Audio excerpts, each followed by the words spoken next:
तकरार ड्रामे जी next episode जी तव्हांखे कहाणी ॿुधाईंदा हलूं दोस्तों। नेक्स्ट एपिसोड में छा मूसा ऐं सिजावल ऐं भावल ऐं जेको हाकिमज़ादी खे तव्हां ॾिठो ट्रेलर में उन खे क़ैद मां छॾाए वरितऊं, छा ॻोठ मां बि निकिरी सघंदा या रस्ते में मीर इन्हनि खे रोके वठंदो ऐं इहे नाकाम थी वेंदा? छा घर पुॼी बि सघंदा या इन्हनि मां को ज़ख़्मी थींदो या हाकिमज़ादी अञा रस्ते में उनखे गोली लॻी वेंदी, छो त मीर रस्ते में बीठो आहे। अञा ॻोठ खां निकिरणु वॾो मुश्किल कमु आहे।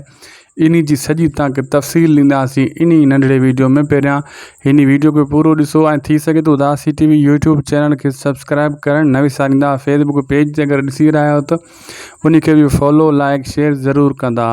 तव्हांखे कहाणी ॿुधाईंदा हलूं दोस्तों नेक्स्ट एपिसोड जी।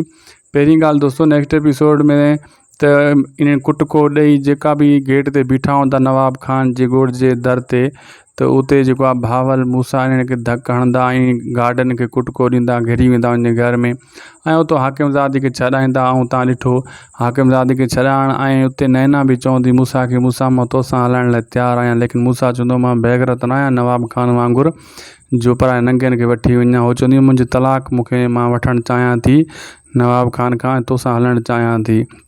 मूसा चवंदो जॾहिं तुंहिंजी तलाक थी वई मां पाणे तोखे हितां वठी वेंदुमि, फ़िलहालु असां सिर्फ़ु ऐं सिर्फ़ु हाकिमज़ादी खे वठणु आहियूं। हाकिमज़ादी सिजावल वठी मूसा ऐं भावल हितां निकिरी वेंदा ऐं रस्ते में जेको आहे न मीर वारा बीठा आहिनि, छा मीर वारा हिन खे पुॼणु ॾींदा हितां निकिरणु ॾींदा?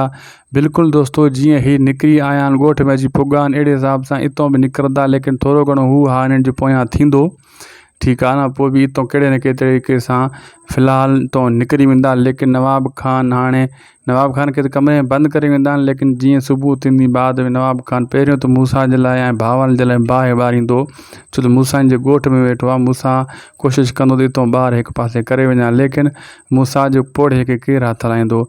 बहरहाल उन खे ख़तरो आहे ऐं नवाब खान इन्हनि जे लाइ बाहि ज़रूरु ॿारींदो अॻी क़िस्त में, तव्हां ॾिसंदव। बहरहाल दोस्तों, अॼु जो वीडियो असांजो पुॻो पुॼाणी ते उमेद आहे वीडियो तव्हां हेसि ताईं ॾिठो हूंदो, त महिरबानी करे ज़रूरु सब्सक्राइब कयो चैनल। तव्हांजे लाइ चैनल आहे, सिंधी चैनल आहे। असांखे ॾींदा इजाज़त, ख़ुदा हाफ़िज़।